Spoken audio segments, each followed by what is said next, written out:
Amin dito'y apagsasao, kasin sao idi, nabong Kristo gapo, itin na panagsagaba idi.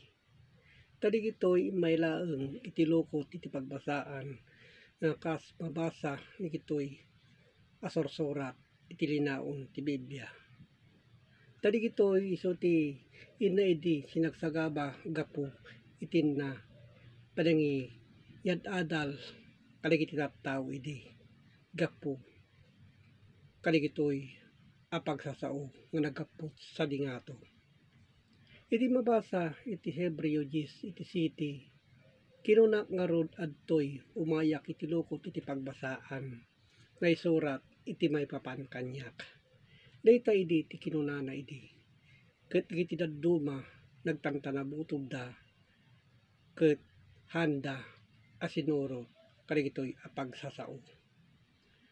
Tadi gito'y kapsat, hintay sukimaten, nagloryaan di gito'y, iti kaadwan, kay papanan na, nga intayo suksukimaten. Iti mabasa ito muna at Timoteo 1, iti 11. Kasamayan nurot iti nagloryaan, nga ebanghelyo, iti bendito a Diyos, iso iti naitalag kanyak. Di kita iti adda, nga naisurat nga intayo suksukimaten.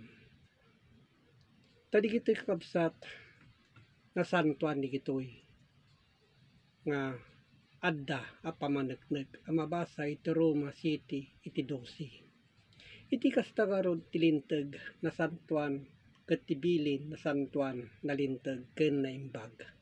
So di gito'y kakabsat tin naibagbaga nga aramiden tayo, aramaten tayo, adalen tayo, kaligiti naunag, kay papanan na. Iti pundasyon, iti Diyos. Adamot lang iti pampanunot tayo, ngayon na ibagbaga. Igito'y anak kailanadan, kaligito'y asasao. Ta kinuna nga rod nga intayo sa kimaten, digito'y asorsurat. Digito'y pamaneknek ang mabasa ti Juan 5, iti 39. Da kayo sa kimatin nyo dagiti sorsurat agsipud ta pagarupan nyo ngadda kadakwada iti biagyo nga agnanayon. So dito iti bagbagana ngadda sa dingato iti biag tayo umay metlaeng kadigiti kaman panunutan tayo ngayon na ipatpatuldo ket dagito isuda iti bang padeknek iti bay papan kanyak. So di kita tikin kinunana idi na po Hesus Kristo kadigitoy may babaet kadigi sorsorat. Tadi giti nga rutin na ibagbaga iti dara iti baro at tulag.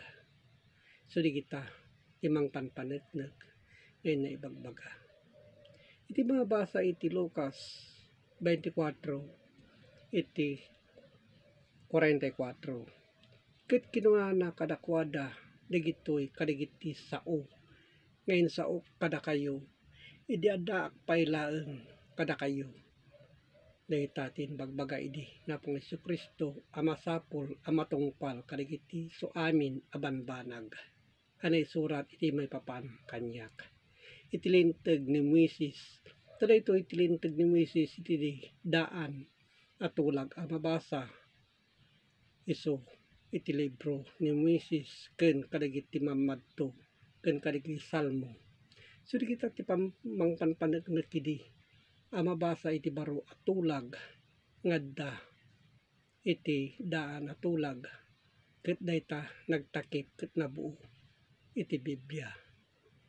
Iso nga naposkol adu kay papanan na tadayta na kumplito iti linaon ti Biblia ngayon tayo ipalpalawag ken adalen kadigiti naunag kay papanan na nga mangtubngar iti panunot tayo metlaeng gapo kadigiti kinadakes nga aramid.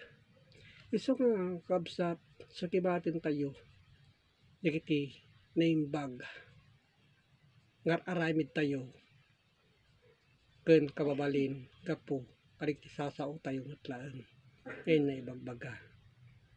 So digiti kabsat kay nakipapaabot gapo kadigitoy asasao ket agyamanak iti Diyos Ama, ama nakabalin, iti sa amin. Amen.